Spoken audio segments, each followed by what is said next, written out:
Il n'existait aucun moyen de cerner l'esprit tordu de Vlad.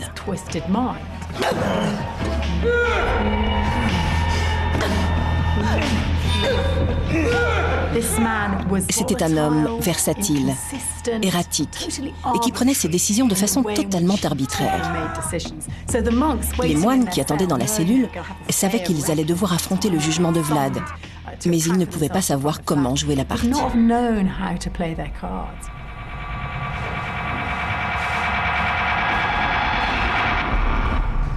Quand tu seras face à Dracula, ne lui mens pas. Comment le saurait-il?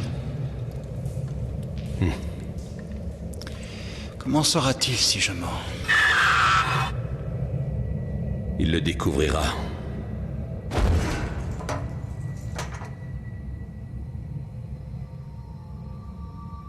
Une de ses maîtresses, une concubine, vint un jour lui annoncer une grande nouvelle.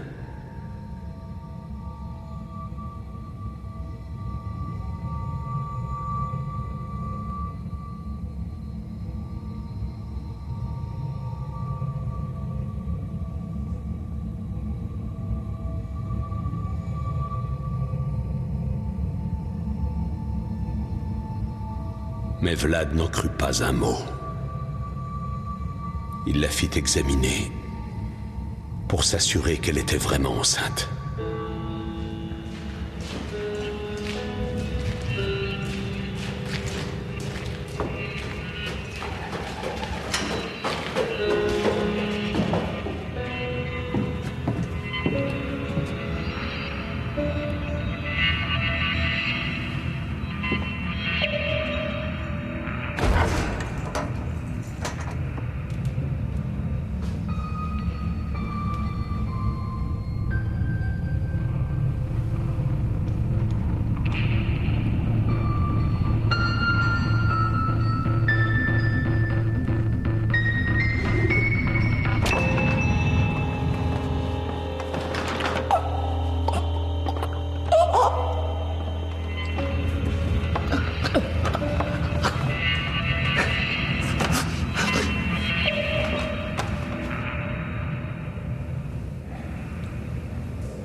Non, ne lui mens pas. S'il lui déplaît d'entendre la vérité?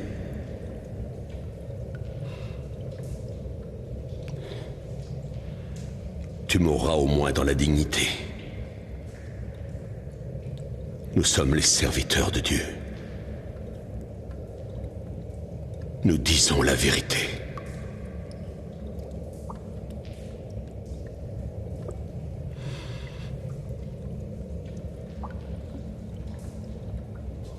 Prie pour mourir vite.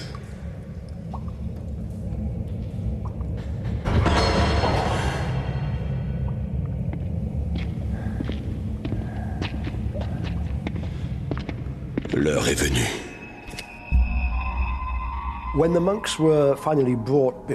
Les moines furent enfin conduits devant Dracula pour être jugés. Ils connaissaient la réputation de cet homme. Il était lunatique et vicieux et ils allaient devoir répondre à ces questions. De leur réponse allait dépendre leur survie. L'homme qu'ils allaient rencontrer avait la réputation d'être le plus dangereux de tous les tyrans.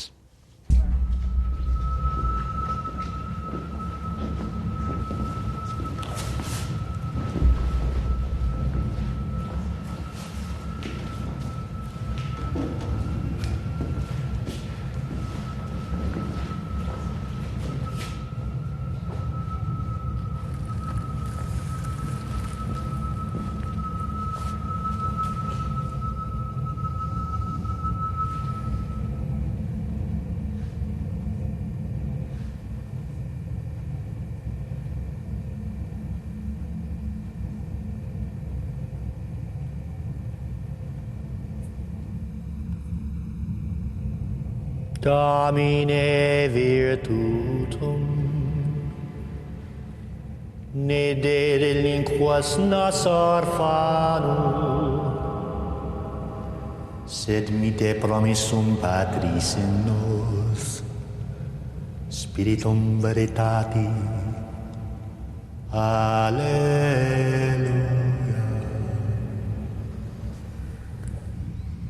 Voici donc des moines dont l'église est si pauvre qu'ils n'ont pas une seule chaussure à enfiler. Nous sommes de l'ordre des Bernardins, monseigneur. Nous restons humbles pour trouver la route du ciel. Désirez-vous vous y rendre si vite? Aussi vite que notre Seigneur le commandera. Et qui est votre Seigneur? Le même que vous, monseigneur. Toi, approche ici.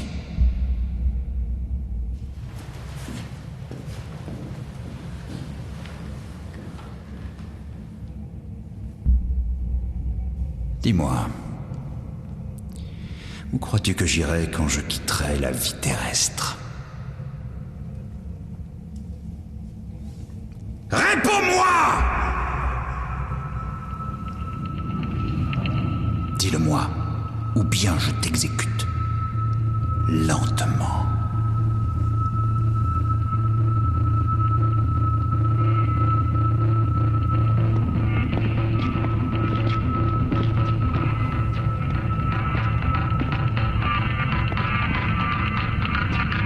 Laissez-moi répondre, monseigneur.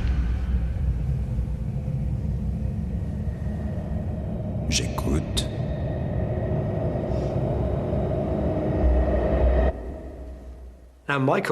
Frère Michael faisait face à un choix crucial.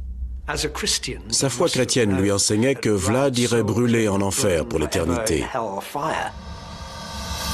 Je suis certain que vous aurez le salut de Dieu, puisque vous agissez en son nom. Dans sa sagesse infinie, Dieu sait ce que vous avez fait pour lui. Qui d'autre que vous aurait pu défendre la modeste nation qu'est la Valaquie contre l'islam? Les hommes ne vous ont pas compris. Sur terre. Mais au ciel, vous verrez, vous serez salués. Il n'eut qu'un instant pour choisir l'attitude à adopter. Et il mentit. Vlad Dracula n'était pas un imbécile. Il savait parfaitement que frère Michael mentait pour essayer de sauver sa peau. Au revoir. Non! Pitié, non! Non! Monseigneur, non, non! Non! Non! Non! Non!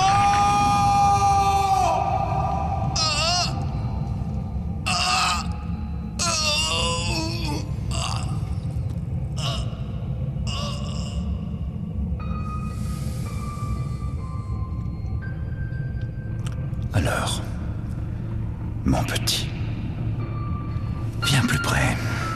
Viens.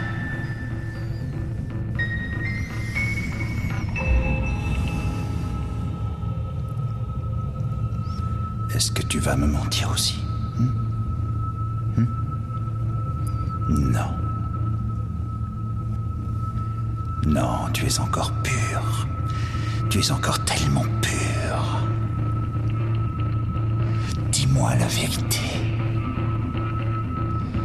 Où vais-je aller quand je décéderai? Non! Empalez-moi si vous voulez. Vous assassinez peut-être en son nom, mais jamais, jamais Dieu ne le pardonnera. Il est même possible que le diable en personne refuse de s'abattardir avec vous. Mais s'il vous reçoit, il vous abandonnera dans la fange la plus fétide de l'enfer. Votre éternité ne sera autre que claustration et flétrissure. Solitude, souffrance, ignominie. Qu'est-ce que vous attendez?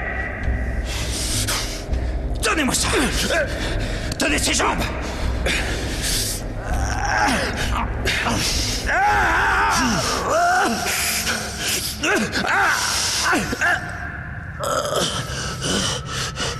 Je vous suis reconnaissant, mon Seigneur.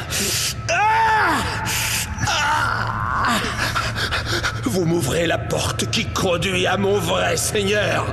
Gloire à sa toute-puissance, celui qui règne au ciel comme sur terre, et sur cette misérable nation que vous croyez commander. Misérable!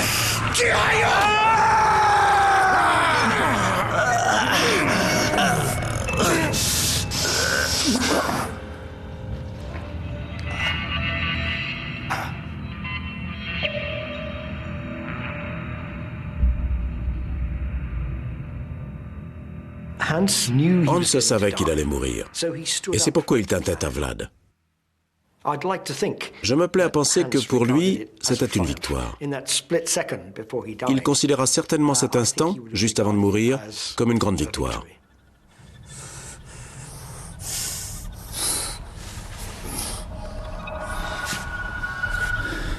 Et maintenant, toi, dis-moi, où est-ce que j'irai quand je mourrai? C'est très difficile de répondre à cette question. Qu'est-ce que Jacob pouvait bien dire pour survivre?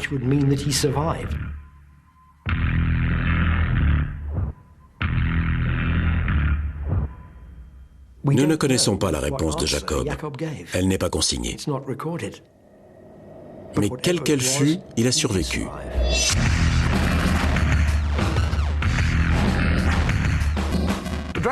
L'histoire de Dracula nous est parvenue grâce au fait que Jacob ait survécu.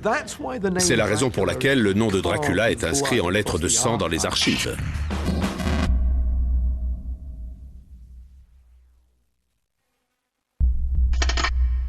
Ce que nous savons de Vlad, c'est qu'il ne laissa pas beaucoup de survivants derrière lui. La plupart des gens qui ont croisé sa route sont morts.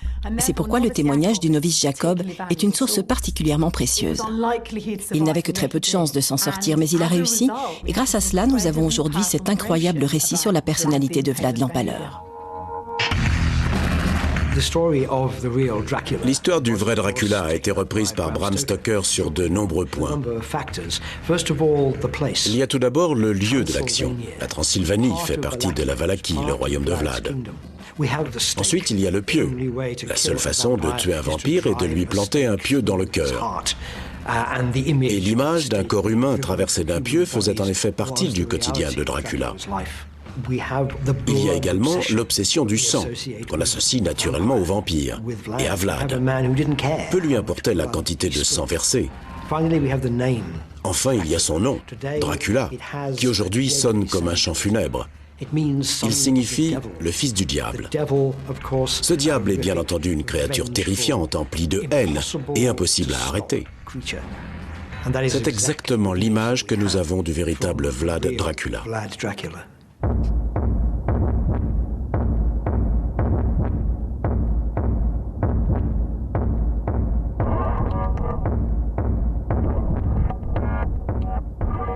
Si vous commettez un massacre, il faut laisser un survivant pour témoigner.